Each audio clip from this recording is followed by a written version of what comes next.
Méditation du 5 décembre. Fuite. Alors Jonas se leva pour s'enfuir à Tarsis, loin de la face de l'Éternel. Jonas 1, le verset 3.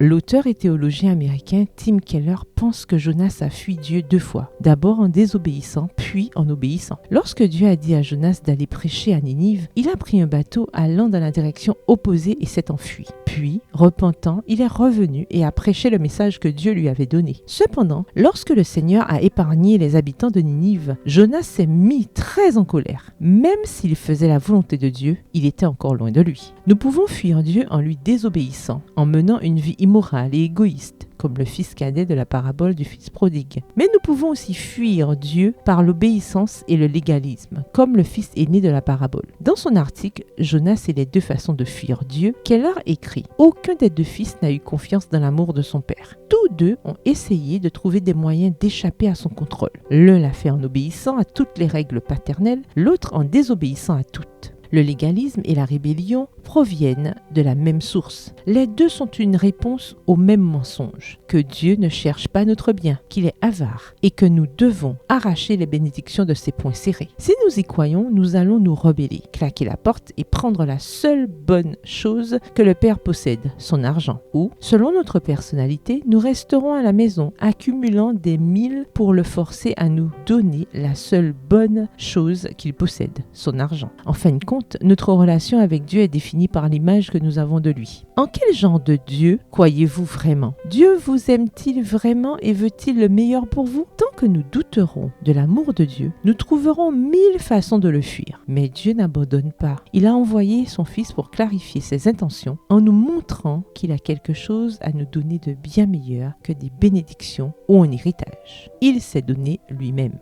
Prière, Seigneur, montre-moi comment et dans quel domaine de ma vie je te fuis. Éclaire mon cœur avec ton esprit. Donne-moi le don de repentir authentique et révèle-moi ton amour plus profondément afin que j'apprenne à te faire confiance de tout mon cœur. Amen. Bonne journée, que l'Éternel vous bénisse.